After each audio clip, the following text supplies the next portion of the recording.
Oh. Well, I don't know if I'll be able to say anything without my regular pillow.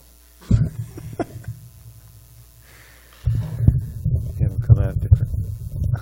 Hare Krishna.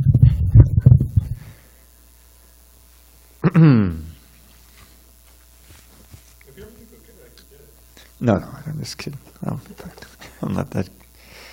I'm like a princess in the pea. Jaya Radha Madhava Kunja Bihari.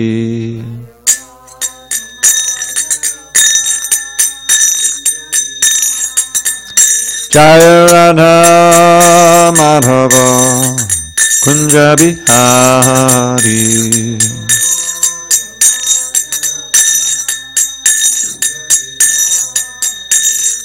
Gopi Janavallabha Girivaradhari.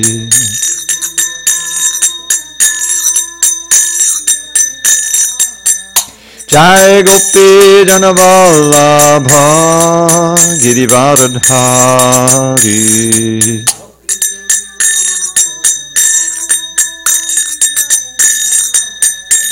Yashodanandana Brajajana Ranjana.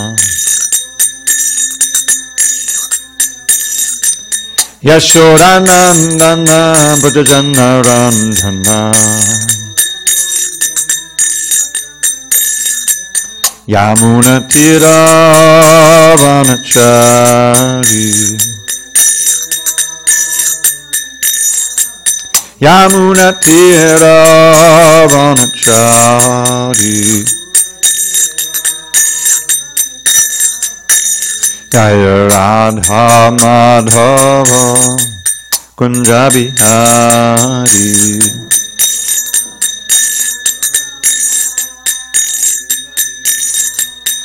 Jaya Radha Madhava Kunja Bihari.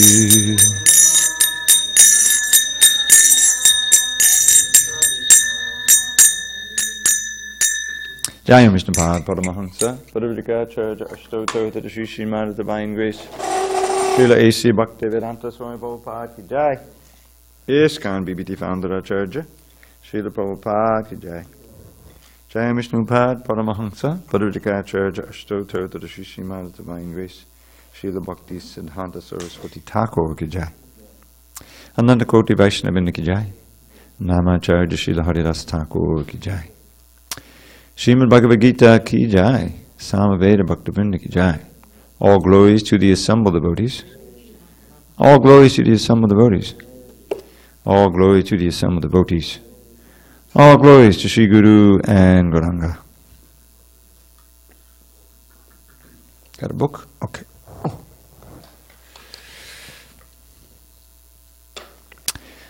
Om Namo Bhagavate Vasudevaya. Om Namo Bhagavate Vasudevaya. Om Namo Bhagavate Vasudevaya. Hare Krishna. It's too loud. Yeah, a little softer. Thank you. On this 20th day, oh, wait a minute, I didn't, okay.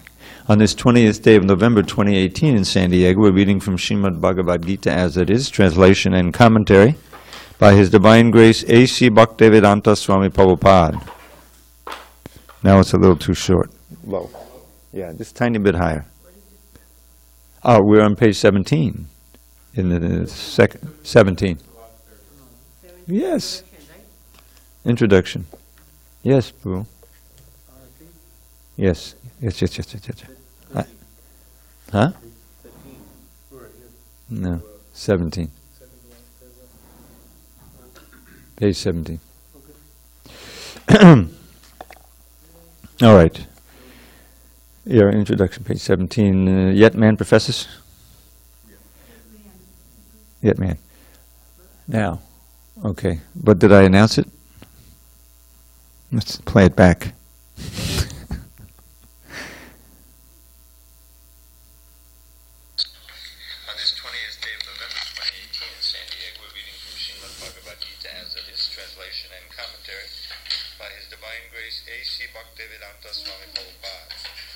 That's as far as I got. Wait, stop. All right.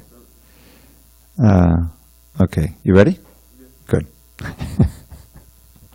Sorry about all these glitches. We are in the introduction, page 17, second paragraph. Yet man professes.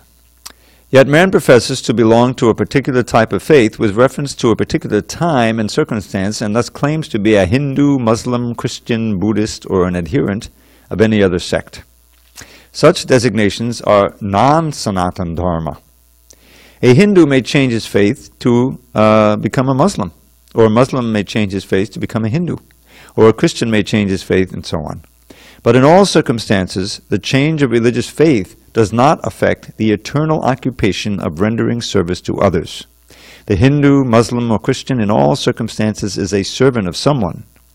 Thus, to profess a particular type of faith is not to profess one's Sanatan Dharma. The rendering of service is Sanatan Dharma.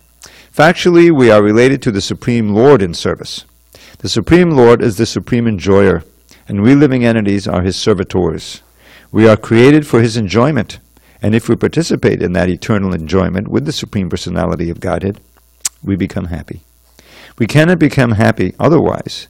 It is not possible to be happy independently, just as no one part of the body can be happy without cooperating with the stomach.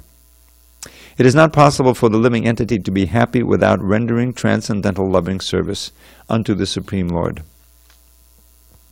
In the Bhagavad Gita, worship of different demigods or rendering service to them is not approved. It is stated in the 7th chapter, 20th verse, I'll say you say, Kamaistaistai Vitargyana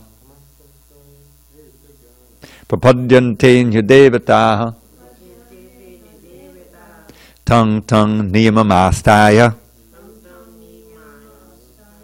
Prakritya Niyatasvaya. Those whose intelligence has been stolen by material desires surrender unto demigods and follow the particular rules and regulations of worship according to their own natures. Here it is plainly said that those who are directed by lust worship the demigods and not the Supreme Lord, Krishna. When we mention the name Krishna, we do not refer to any sectarian name.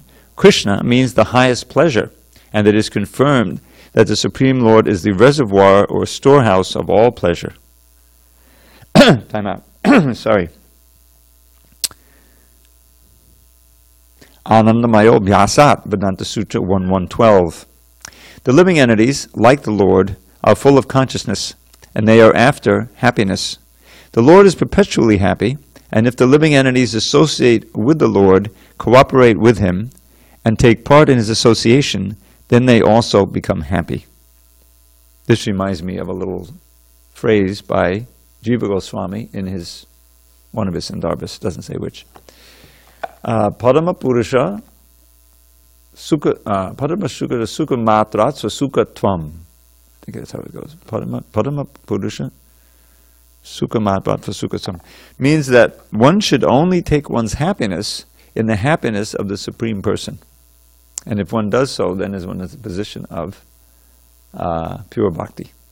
Anya Vilashidashunyam Jnana Karma Jnanavatam Anukulena Krishna Nushilana Bhakta Ruttama Om Jnana Timarandasya Jnanandana Shalakaya Chakshu Unmidatam Mena Tasmai Shri Gurave Namaha. I was born in the darkness of ignorance, but my spiritual master Srila Prabhupada opened my eyes with the torchlight of knowledge. I offer my humble obeisance unto him. So this verse by Rupa Goswami near the beginning of his Bhakti Rasamrita Sindhu characterizes what this Sanatan Dharma is all about. This has been the theme for the last page or two, the Sanatan Dharma, so that we can get this, let's do Sanatan Dhamma, the eternal abode, and we have to get back to our Sarup. So Anya Bilashita Shunyam means devoid of all other desires. Abhilash, we sing every morning. Abhilash means to long for something, to desire something. Anya abhilashita shunyam, devoid of other desires than to serve Krishna. So he characterizes jnana karmadi, anavritam, not covered, not diluted or polluted by any other desire, in the category of karma, jnana, etc. So karma is ordinary fruit of desire, jnana is liberation. Even that should not intrude. That's why Lord Chaitanya is Nadanang, Nadanang, Nasundanim. I don't want wealth, wealth and women, followers, the fruits of mundane piety, liberation from this world of limitless anxiety. For me, O Lord, these common goals have not the slightest worth. Let me serve you purely now and in each future birth. And the fact that he says each future birth means he doesn't even want liberation. That's the final state of renunciation of desires. So, but what does he want? That's what you shouldn't aspire for. What should you aspire for? Anukulena Krishnanushilanam. That activity that is motivated wholly and solely by the desire to please Krishna.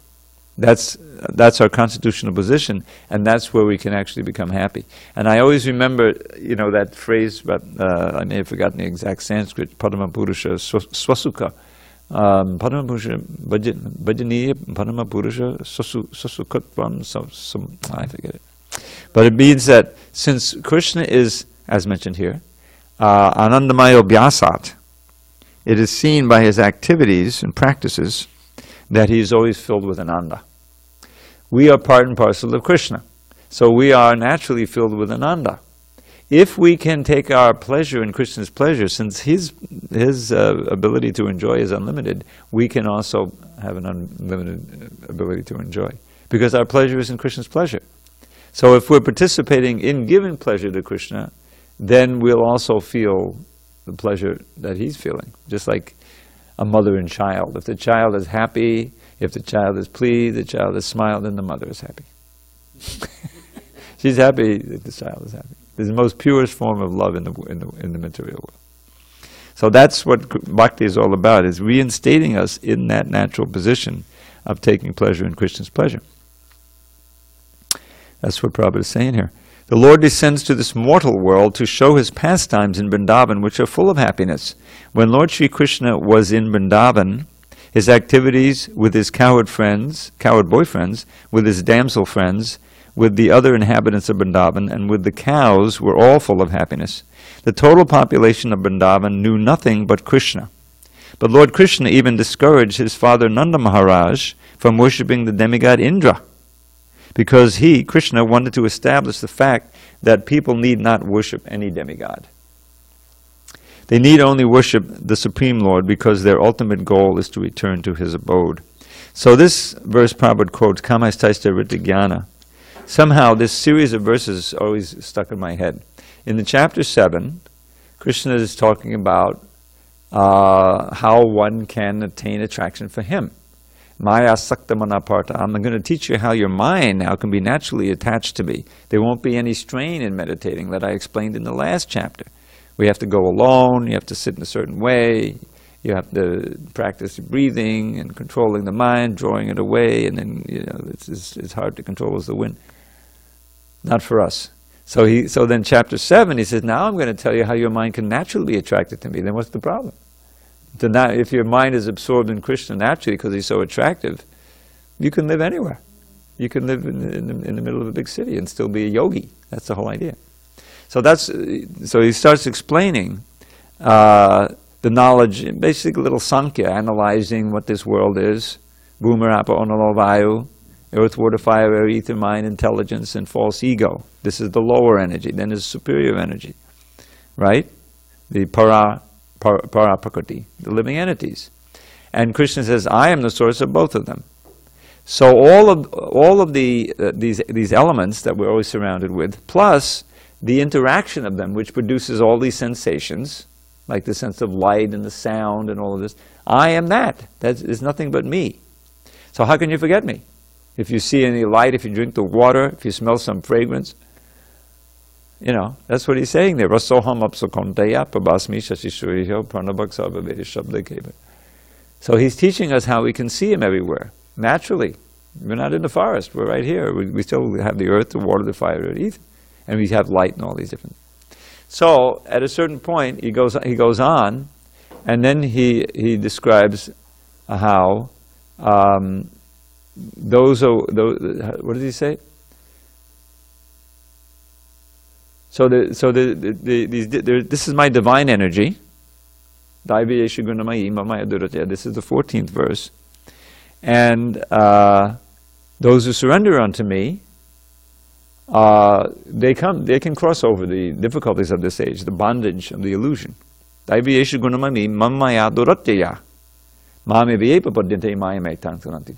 Right? So surrendering to Krishna means always being conscious of him, serving him like that. Who will surrender? There are four kinds. Chaturbadha bhajante mam jana sukutanojana. Arta jigyasa arta digyani chabadatarshva. There are four pious categories who do come to me.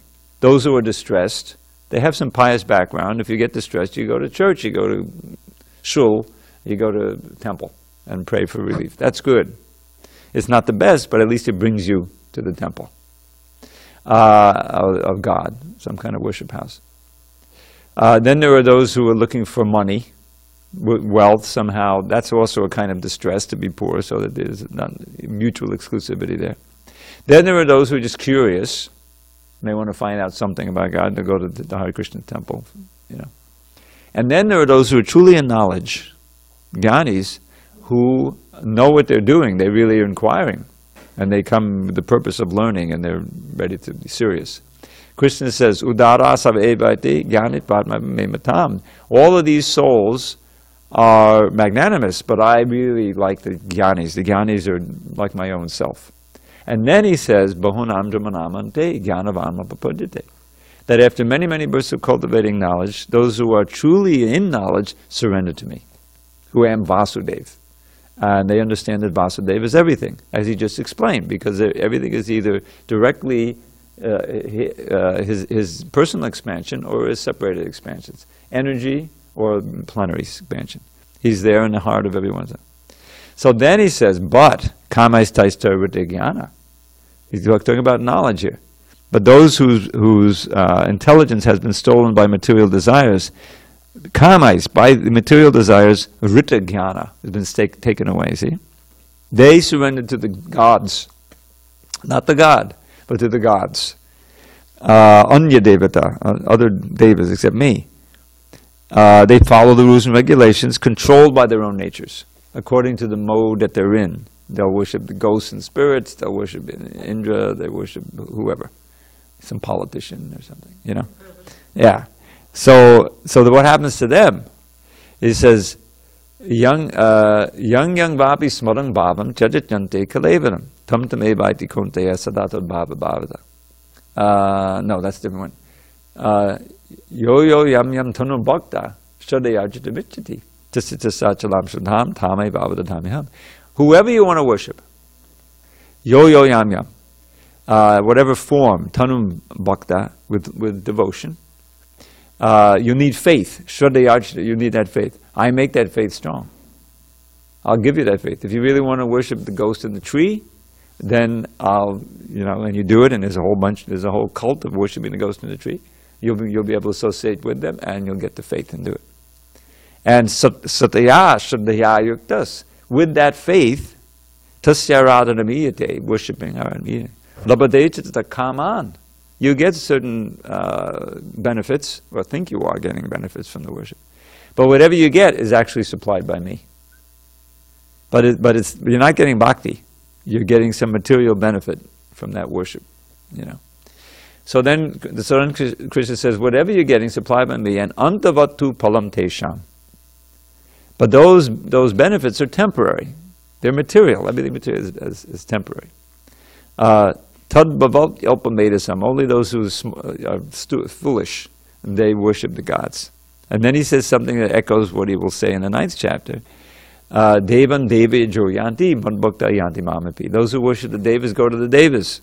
But those who worship me come to me.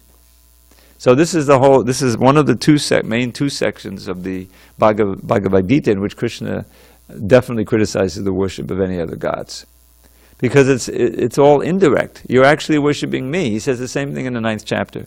Those who worship me indirectly, drinking the Soma juice, wanting to go to Indraloka, they may get to Indraloka, and tetam bhuktva swargalokam vishalam, and enjoy godly delights. Vishala means bigger than we can imagine, for a long time. But chine punyamatya lokam vishanti. Eventually your punya, your pious credit is used up, you come back down again to the world of death. Martya lokam vishanti. So you go up and back, up and back, up and back. Like probably, you didn't know the name, it's called the Ferris wheel. You know, what is that wheel, he said, the Ferris wheel. You go up and then you come down. They have one down here by the park in the summer. Mission, but they have it on the beach here too. So that's what this is all about. So we don't want to, you know, the intelligent living entity should not strive for anything temporary, bound by matter. That's the whole idea. That's the difference between human beings and lower animals. They're always immersed in trying to manipulate the material energy with whatever little facility that they have to make it more comfortable, to make it, you know, a little pleasure, a little safety, a little. But that we shouldn't yield to that animalistic tendency. We should go for the Sanatan Dharma, the Sanatan Dhamma. All right, so Krishna goes on. The abode of Krishna is described in the Bhagavad Gita, 15th chapter, 6th verse. Natad bhasiyate suryo.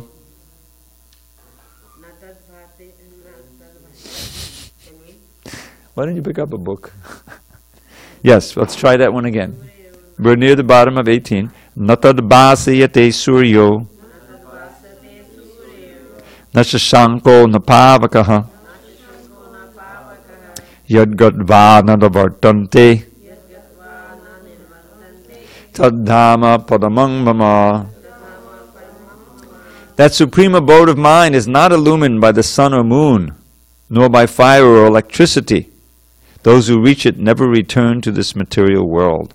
Now, for extra credit, why is the moon called Shashanka instead of Chandra or Indu or something, or Vidu, which is the other name? You know what Shashanka means? No one knows. I'll tell you, try to remember. A shashi is a rabbit.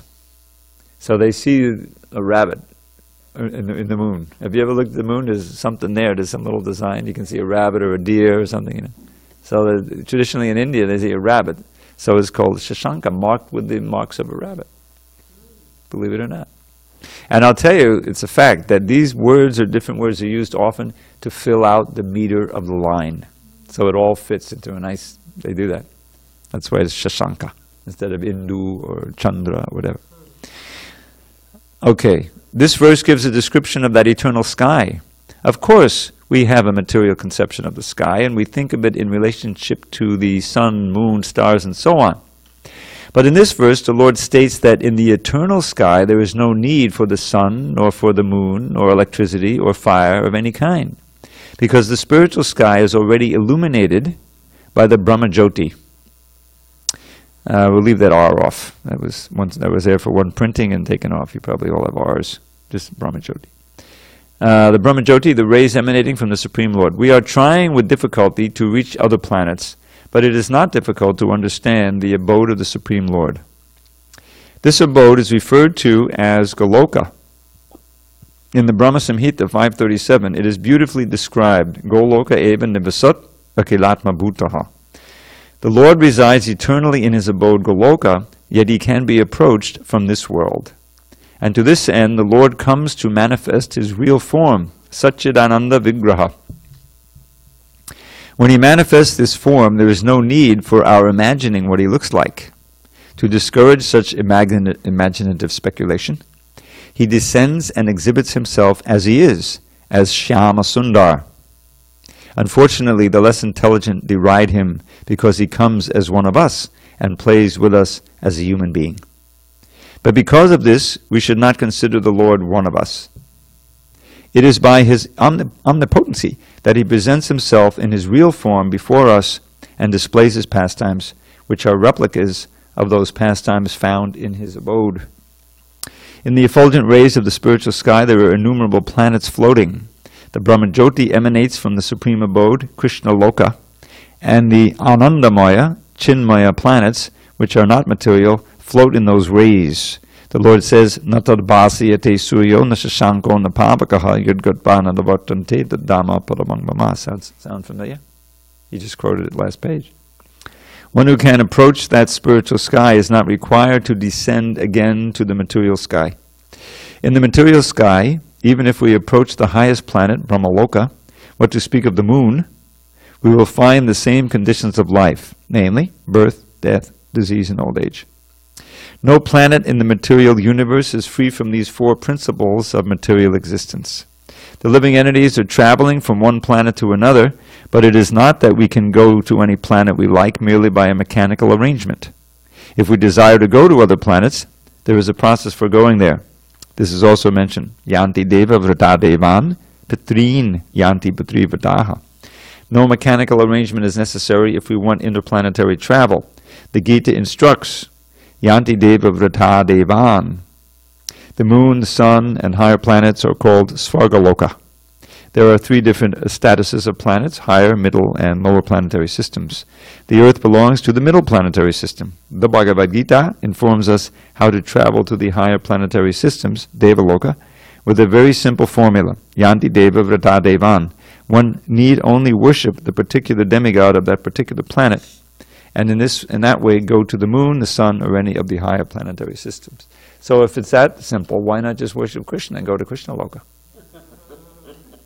Isn't that the idea? The answer is that the people want to go to these higher lokas for their personal sense gratification. To worship Krishna means that you give up the idea of personal sense gratification. But the only way to do it effectively is to become absorbed in Krishna and in the pleasure of being Krishna conscious, of realizing the categorical difference between these higher planets and actual Goloka Vrindavan. And that's why it's important to hear about these, Goloka Vrindavan and Vrindavan itself. Krishna gives this one verse in the Bhagavad Gita, Natad Bhasyate Shuryo. But in the Brahma Samhita, for instance, we get a more detailed description. Who knows how it goes? Shriya Kanta Kanta Padama Purusha Kalpataravo Dhruma Bhumish Chindamana Mahi Toya Mamatam Kata Ganam Natyam Gamanam Apibangshi Piyasaki Chadanandam Jyoti Padamapitadasvajam Apicha Sayatra Chirabdi Svabadi Sadabhyajasta Sumaha Nimeshadhakyova Vajaninihi Apyapi Samayak Vajeshvet Dvipam Tamahami Hagolokamadiyam It Vidantaste Sandhak Chilibidadicharakatipaye. In this way, you can become attracted and want to go there. The first thing it says, Shriya Kanta, that the Krishna's beloveds there are all goddesses of fortune. Kanta Padma Purushak, and the one beloved of all of the ladies is the Supreme Person, Krishna.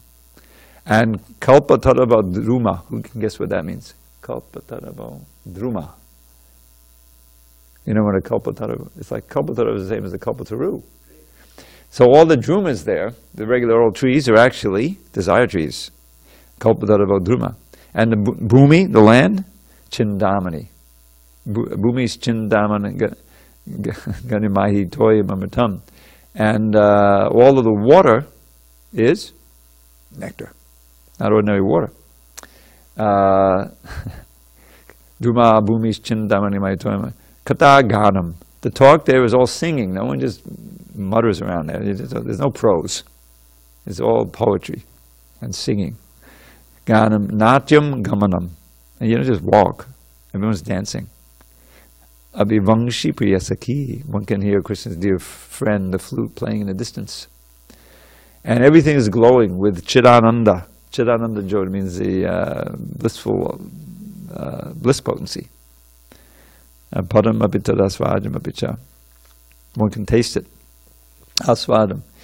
There are all these Surabhi cows. They're so happy that they're leaking milk all the time, muddying the ground. Sayatra Chirabdi means like it's an ocean of milk there. Swabati Surabhi Bheshamahan. And no time passes. There's no time, there's no expiration time there. It's all just the present, the eternal present. And this Goloka Vrindavan is rarely understood by anyone on this plane. That's what he says at the end there. Okay, so moving along. Yes, Marcy. Mm-hmm. There is. There is there, but it's all just for... How can you have pastimes if there's no time passing? So, in order to enjoy, you know, the rasa dance with the full moon, there has to be night and day. But it's not. It's all just it's like a big play set. You know, Krishna's the author of the play, the director, and also the protagonist. Hare Krishna Maharaj. Would you like a book stand and a book? We'll get a good book you need to get from the closet. Oh, you have one there? Okay, good. So we are in the introduction. We finished the Bhagavad Gita. We started again. We are on page 20. Yeah, and we're just discussing the what's going on in the spiritual world. So it's a play set. There's no need for the moon and the sun, and the moon and the sun are completely conscious of their part in the play. You know, they're doing everything is conscious. Flowers are playing their role. You know, so nothing really passes. You don't get older. You know, and nobody's born. This is something that devotees are shocked about. It's kind of like a big disappointment, but it's true. Is that Krishna is not born there. He doesn't grow up as a little child. That little child Krishna, that's so delightful, that happens when he takes birth here on the earth planet. So, but still, that Vatsalya Ras, the motherly or fatherly Ras, is there, even though Krishna is manifest as a youth, as a Kaishur, a young adolescent boy, eternally, but still there are elders there who think of him as a child like that. Okay, so we're right near the top of page 20. We'll go for a few more minutes. Yet the Bhagavad Gita does not advise us to go to any of the planets in this material world, because even if we go to Brahmaloka, the highest planet, through some sort of mechanical contrivance, by maybe traveling for 40,000 years, and who would live that long? We will still find the material inconveniences of birth, death, disease, and old age. But one who wants to approach the supreme planet, Krishna Loka, or any other planet within the spiritual sky, will not meet with these material inconveniences. Amongst all the other planets, amongst all of the planets in the spiritual sky, there is one supreme planet called Goloka Vrindavan, the original planet in the abode of the original personality of Godhead, Sri Krishna. All of this information is given in the Bhagavad Gita, and we are given through its instruction information how to leave the material world and begin a truly blissful life in the spiritual sky. In the 15th chapter of the Bhagavad Gita, the real picture of the material world is given. It is said there, now, you ready? I'm going to chant it. Urdvamulam adakshakam ashvattam prahur avyayam chandangsi yasya parnani yastam veda savedavit. Here the material world is described as a tree whose roots are upwards and branches are below. We have experience of a tree whose roots are upwards. If one stands on the bank of a river or any reservoir of water, he can see that the trees reflected in the water are upside down. The branches go downward and the roots upward. Similarly, this material world is a reflection of the spiritual world. The material world is but a shadow of the reality. In the shadow there is no reality or substantiality, but from the shadow we can understand that there are substance and reality. In the desert there is no water, but the mirage suggests that there is such a thing as water.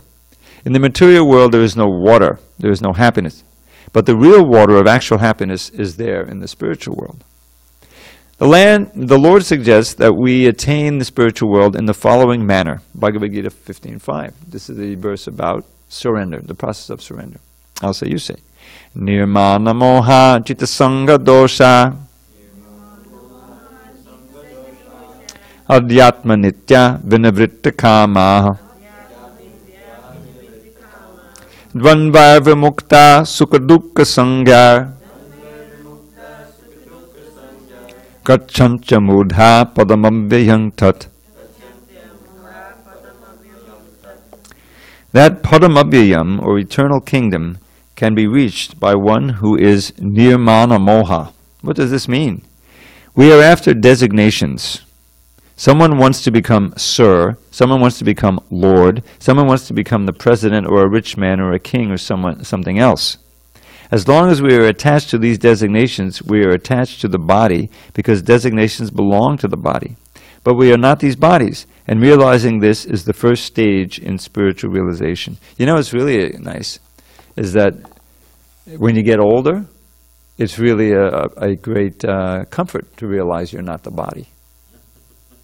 Otherwise, if you think you're a body and you get older, it's, ooh, you know, what can I do to like slow it down, change it? But it's actually a great relief to get older. You know, all of the obsessions kind of fall away because it's ridiculous to try to, you know, get older. But you can still relish Krishna consciousness. And it's proof that it's transcendental. So this, Prabhupada is analyzing this verse. Nirmana moha really means free from the delusion of false pride. Mana is pride. Amanina, manadena. You know, to give honor to others. And Jita Sangha dosha. So, what is Sangha dosha?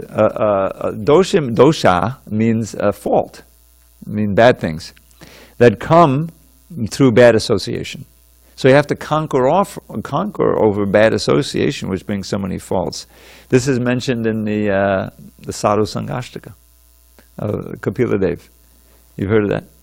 So he tells his mother, you have to search out the sadhus who are tolerant, tikshava, merciful, friend of all, have no enemies, always following the Shastra, and they rendered one point of service to me. Maya nanyena bhavena bhaktim kurvanti yedvidham matkrate chakta karmanas chakta svajana bandhava. That real sadhus are one pointed in their service to me. Maya ananyena bhavena bhaktim, and for my sake they're ready to give up any activity that they would ordinarily perform and take on all activities that they ordinarily. And what do? Manashraya katam rishta shrinvanti katayanti cha. Manashraya means, kata means sound vibrations that have taken shelter of me. In other words, that refer to me. Krishna kata. They're always hearing and chanting, and because they're hearing and chanting these vibrations, tapanti vividastapa naitan, they're not suffering any the miseries in this world. It's you know, they'd be able to tolerate very easily. Because my minds are on me, madgata cetasa. And then the next verse, he talks about this Jita Sangha dosha. He says, tahete sadhavak sadvi sangha dosha harahite. No. Sarva sangha vivarjita sangha stepjate pyarta sangha dosha harahite. That you have to search out these sadhus and associate with them. And by doing so, you will overcome all of the evil or the bad things that you've accrued by bad association in previous time. Because this accrues. Association is really our life. Even if you're going out, you're not associating with the person, you're associating with sights and sounds and smells and everything else and thoughts. And it's all sangha. The living, we're none of those things. We're not the mind, we're not the impressions, we're perceiving them. And if you're just at the mercy of the just like the culture now, the whole world has gotten itself into a cul-de-sac here with these electronic devices, and they're this constant coming in of all kinds of impressions, and so where's the normal human association? Everybody's associating through these electronic things, and it's crazy because even just email. I'm never on Facebook or nothing like that, so I'm not part of the social media craze, But still, just email. Everyone has email. I remember back in Miami when I was working on the Bhagavatam, back in '83 through '89. None of this email. So, we'd have the nice morning program and breakfast. I had my breakfast of yogurt and full-fat yogurt and dates and almonds and a little maple syrup. I ate that for 9 years. Every morning it was completely fulfilling. Simple, Anyway, I don't want to get...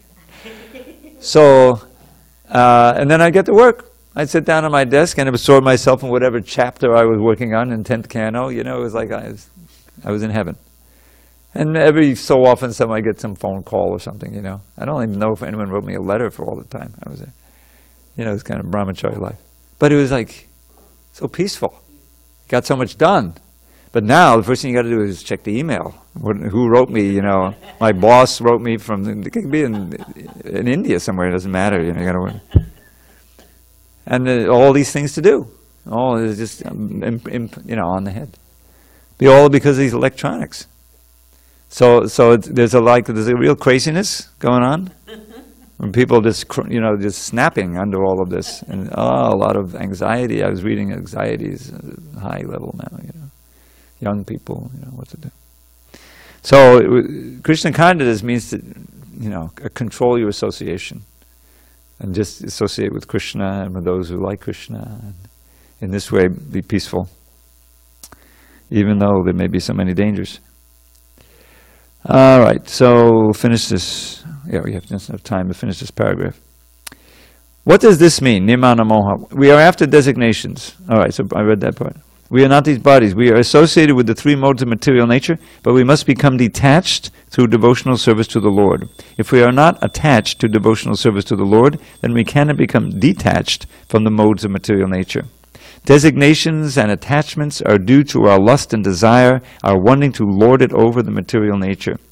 As long as we do not give up this propensity of lording it over material nature, there is no possibility of returning to the kingdom of the Supreme, the Sanatana Dhamma. That eternal kingdom, which is never destroyed, can be approached by one who is not bewildered by the attractions of false material enjoyments, who is situated in the service of the Supreme Lord. One so situated can easily approach that supreme abode. What an exciting prospect.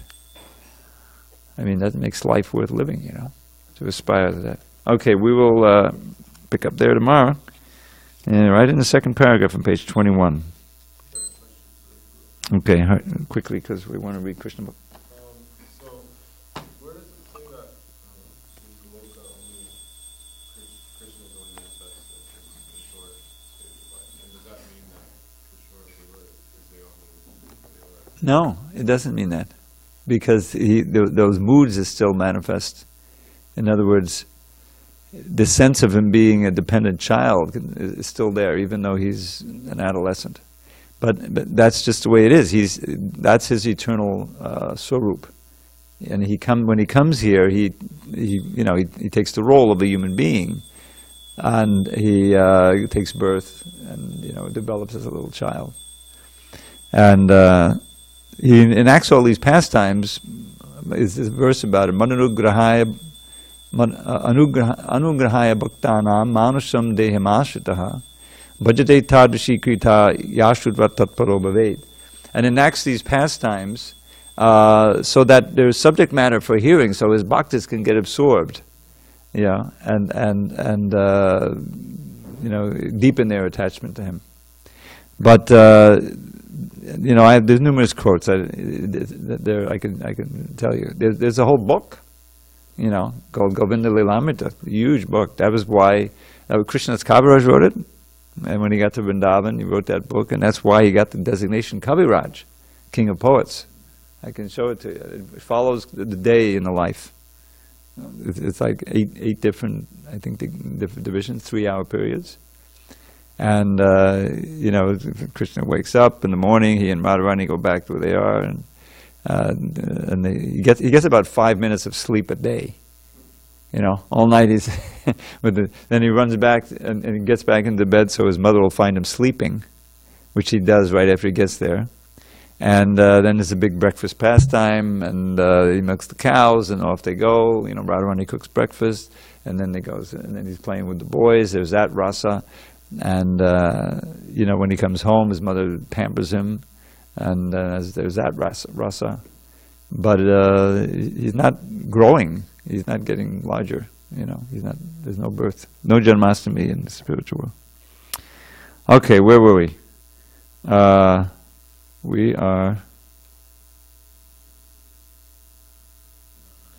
just read, you remember what we read? George Harrison's statement. So we're beginning the preface to the Krishna book. And he starts with a verse, which is right in the Bhagavad, like the 3rd or 4th verse in the whole 10th canto. Nivrittatarshar ubagiyamanad bhavavshadatshota manobhiramad kotama shloka gunanavarat puman virajeta vinapashugnat. Which means, this is a verse spoken by Pariksit, and he's encouraging Shukadev, please now speak about Krishna's own pastimes. He's heard all 9 cantos, the previous 9 cantos, now this is beginning of 10th canto. So, this Nivrittatarshar means free of thirst, for material things. The pure devotees, they're always singing Uttama Shloka Gunanavara, words that describe the qualities and pastimes of the Uttama Shloka, he who is glorified in the most beautiful shlokas. And this is the Bhavaushadhi. Bhavaushadhi means the medicine to cure the disease of birth and death. And it's not a bitter medicine, Shota Mano Abhiramad, it gives great pleasure for the ears and the mind. So who would give it up? Puman Varajeta, except one who is Pushugnat. Pushugnat has 2 meanings, one who is eating meat, or one who is like committing suicide, like an impersonalist. So they start the whole book with that. In the Western countries, when someone sees the cover of a book like Krishna, he immediately asks, who is Krishna?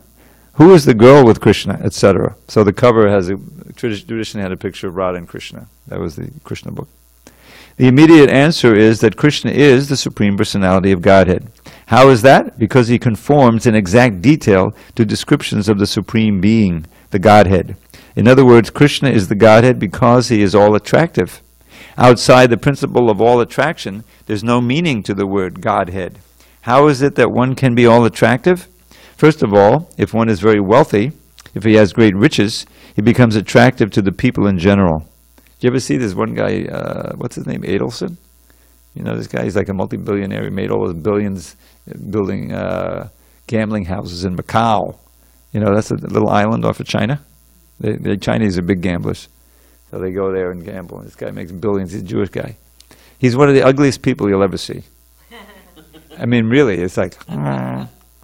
But he has billions, so you know you always see him. He has all of these people with him. You know, good people want to get the money. So that alone is attractive. Money. Hare Krishna. Sorry to keep bringing you down with that. Similarly, if someone is very powerful, he also becomes attractive. And if someone is very famous, he also becomes attractive. And if someone is very beautiful or wise or unattached to all kinds of possessions, he also becomes attractive. So from practical experience, we can observe that one is attractive due to 1, wealth, 2, power, 3, fame, 4, beauty, 5, wisdom, and 6, renunciation. One who is in possession of all 6 of these opulences at the same time, who possesses them to an unlimited degree, is understood to be the Supreme Personality of Godhead. Anyone know the shloka? You should know it. Aishwaryasya samagrasya. Important to learn these things. These opulences of the Godhead are delineated by Parashara Muni, the great Vedic authority. We have seen many rich persons, many powerful persons, many famous persons, many beautiful persons, many learned and scholarly persons, and persons in the renounced order of life unattached to material possessions. But we have never seen any one person who was unlimitedly and simultaneously wealthy, powerful, famous, beautiful, wise, and unattached, like Krishna, in the history of humanity. Krishna, the Supreme Personality of Godhead, is a historical person who appeared on this earth 5,000 years ago. He stayed on this earth for 125 years and played exactly like a human being, but his activities were unparalleled. From the very moment of his appearance to the moment of his disappearance, every one of his activities is unparalleled in the history of the world, and therefore anyone who knows what we mean by Godhead will accept Krishna as the Supreme Personality of Godhead. No one is equal to the Godhead, and no one is greater than him. That is the import of the familiar saying, God is great. There are various classes of men in the world who speak of God in different ways. But according to the Vedic literature, and according to the great acharyas, the authorized persons versed in the knowledge of God in all ages, like acharyas Shankara, Ramanuja, Madhva, Vishnu Swami, Lord Chaitanya, and all their followers by disciplic succession, all unanimously agree that Krishna is the Supreme Personality of Godhead. As far as we, the followers of Vedic civilization, are concerned, we accept the Vedic history of the whole universe, which consists of different planetary systems called Svargaloka, or the higher planetary system, Martyaloka, or the intermediary planetary system, and Patalaloka, or the lower planetary system. The modern historians of this earth cannot supply historical evidences of events that occurred before 5,000 years ago. And the anthropologists say that 40,000 years ago, Homo sapiens had not appeared on this planet because evolution had not reached that point. But the Vedic histories, such as the Puranas, the Mahabharata, relate human histories, and Mahabharata, relate human histories which extend millions and billions of years into the past. For example, from these literatures, we are given the histories of Krishna's appearances and disappearances millions and billions of years ago. In the 4th chapter of the Gita, Krishna tells Arjuna that both he and Arjuna had had many births before, and that he, Krishna, could remember all of them, but Arjuna couldn't. This illustrates the difference between the knowledge of Krishna and that of Arjuna. Arjuna might have been a very great warrior, a well-cultured member of the Kuru dynasty, but after all, he was an ordinary human being. Whereas Krishna, the Supreme Personality of Godhead, is the possessor of unlimited knowledge. Because he possesses unlimited knowledge, Krishna has a memory that is boundless. The knowledge Krishna possesses is so perfect that he remembers all the incidents of his appearances some millions and billions of years ago, in the past. But Arjuna's memory and knowledge are limited by time and space, for he is an ordinary human being. In the 4th chapter, Krishna states that he can remember instructing the lessons of the Bhagavad Gita some millions of years ago to the sun god, Vivasvan. Nowadays, it is the fashion of the atheistic class of men to try to become God by following some mystic process. Generally, the atheists claim to be God by dint of their imagination or their meditational prowess. Krishna is not that kind of God. He does not become God by manufacturing some mystic process or meditation, nor does he become God by undergoing the severe austerities of the mystic yogic exercises. Properly speaking, he never becomes God, because he is the Godhead in all circumstances. Within the prison of his maternal uncle Kamsa, where his father and mother were confined, Krishna appeared outside his mother's body as the four-handed Vishnu Narayan. Then he turned himself into a baby and told his father to carry him to the house of Nanda Maharaj and his wife Yashoda. When Krishna was just a small baby, the gigantic demoness Putana attempted to kill him. But when he sucked her breast, he pulled out her life. That is the difference between the real Godhead and the God manufactured in the mystic factory. Krishna had no chance to practice the mystic yoga process, yet he manifested himself as the Supreme Personality of Godhead at every step, from infancy to childhood, from childhood to boyhood, and from boyhood to young manhood. In this book, Krishna, the book Krishna, in this book, Krishna, called Krishna, all of his activities as a human being are described. Although Krishna plays like a human being, he always maintains his identity as the Supreme Personality of Godhead. We'll pick up there tomorrow. All glories to Srila Prabhupada. Thank you very much.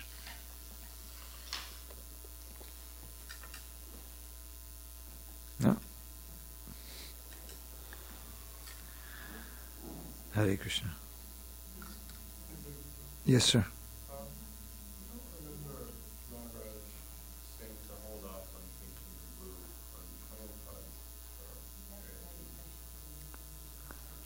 Because Mukunda is under the impression that Maharaj didn't want me to do Prabhupada, but Balaram is under the impression that he does want me to do Prabhupada. Shri, I'm not going to get...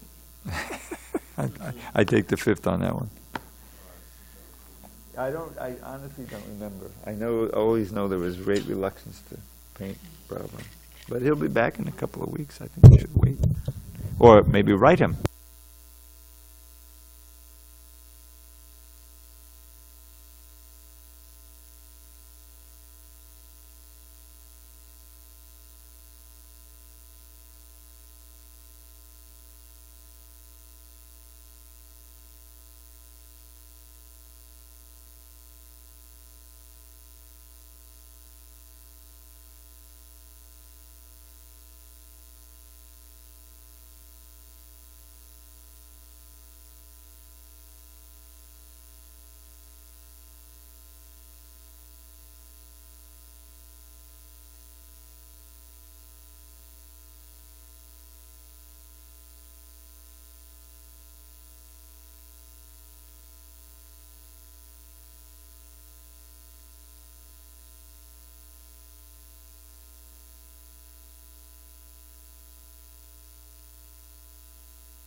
Krishna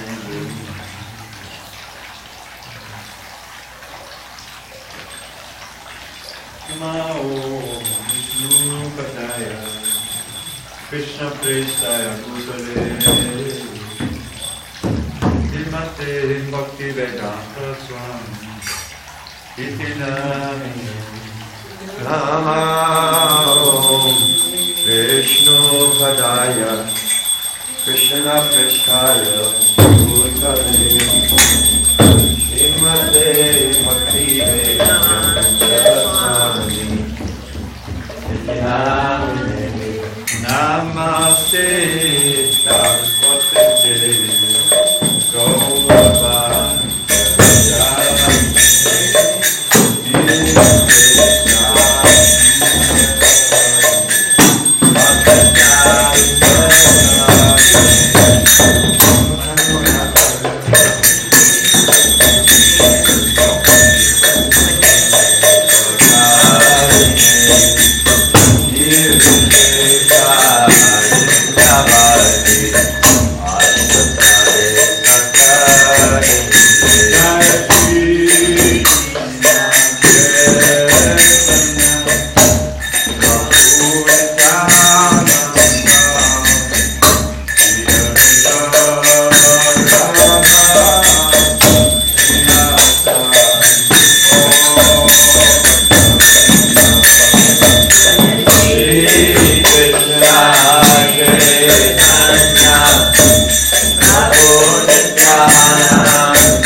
His Divine Grace, Srila A.C. Bhaktivedanta Swami Prabhupada ki Jai. ISKCON Bhagavad Gita Srila Prabhupada ki Jai. Jai Krishna Prabhu Paramahansa Pradipakacharya Ashtottara Sri Srimad Divine Grace Srila Bhakti Siddhanta Saraswati Thakur ki Jai. Jai. Ananda Koti Vaishnava ki Jai. Namacharya Srila Haridas Thakur ki Jai. Prem Shri Gaur Shri Krishna Chaitanya Bhava Nityananda Shri Advaita Gadadhar Shri Vasari Gaur Bhaktivinoda ki Jai. Shri Shri Radha Krishna Gaur Govinda Shyam Radhagun Giri Govardhan ki Jai. Vrindavan Dham ki Jai. Navadip Mayapur Dham ki Jai. Jagannath Puri Dham ki Jai. Jagannath Swami ki Jai. Ganga Mehi ki Jai. Yamuna Mehi ki Jai. Tulsi Devi ki Jai. Bhakti Devi ki Jai. Shri Harinam Sankirtan ki Jai. Transcendental Book Distribution ki Jai. Shri Prabhupada ki Jai. Samaveta Bhaktivinoda ki Jai. All glories to the Assembled devotees. All glories to the Assembled devotees. All glories to the Assembled devotees. All glory to Shri Guru and Gauranga.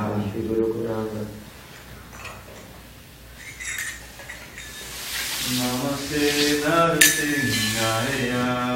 Namaste Narasimhaya.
I should come every morning, I should come every night, I should come every morning. Is it just because it's Kartik or Yes. Wali? Kartik. So 2 more days. I'm missing, I said, why is it ending so fast? That doesn't have to end. You can come every night. I know, every day. No, but still I want to see Oh, that. Suresh too. Suresh can come in. Suresh comes twice a day. Oh no, Mangalarti and No, never been to Mangalar. Breakfast, lunch, and dinner. you don't have to cook. Perfect. Yeah, please. Yeah, okay. Yes. Don't have to cook. Then you eat like a bird, then no problem. But if you eat like elephant, then it's a problem. He says, don't overeat. Today, Dravida Prabhu was saying, you should not be eating too much, don't ever eat too much. Suresh, were you there for breakfast this morning? No. Oh, Today? pizza. Tomorrow. It was pizza this morning. Mukunda, egg. Mukunda ate for you. Okay. Yeah. It was pizza this morning. Yeah. Very bad, I left, you know. You better stay. I had to make the breakfast at home. Should have told them, hey, I made breakfast. It's at the temple. Come take it. I know, idiot. She says, Suresh, I made you breakfast. I got Today, food. at home here. My temple, outside, I have inside, I have it here. Tomorrow I have pancakes and stir fry. Yeah, tomorrow, he likes pancakes. I will. Vasudho, tomorrow pancake hai. No, perfect. Not hungry, I hate it. I'll just have Just maybe Pancakes I and stir think fry. I I forgot. Yes. No, you eat, please. I cooked it before coming to you. You want some prasad? वासुनो मेरा पानी तो गाड़ी में रह गया चाय मेरी चाय पानी लाई Okay, okay. what does that Hare Krishna.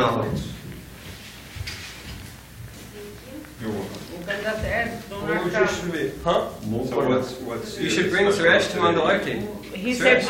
Ganga Mangalarti said with what are you Suresh. doing here go your Guru Maharaj is gone what are you doing Who are you trying to impress? and him Krishna? I know yeah Guru It was Maharaj nice. You should come with her. You should come with her. One Come with more Mangalarti too. Manga. Yeah, you like it. Now this is working with a few caches on it.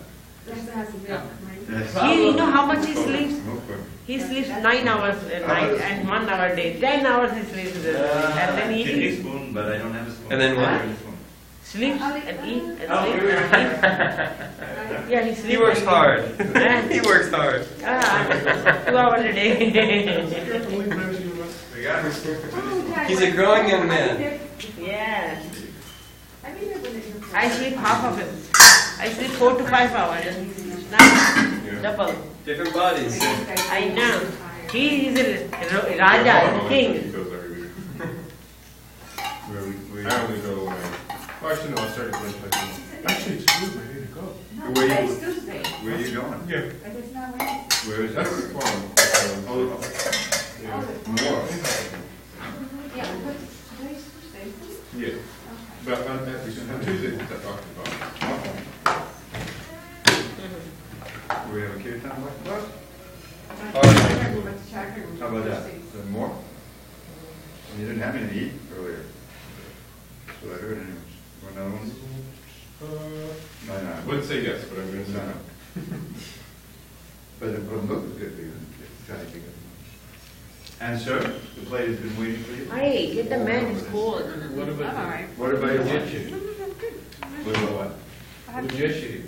Producer, you want some prasada? I'm good actually I will have it from her one time She's the sannyasi of the family. no I just had I had one roti before coming so That's a good thing, yes? yeah I eat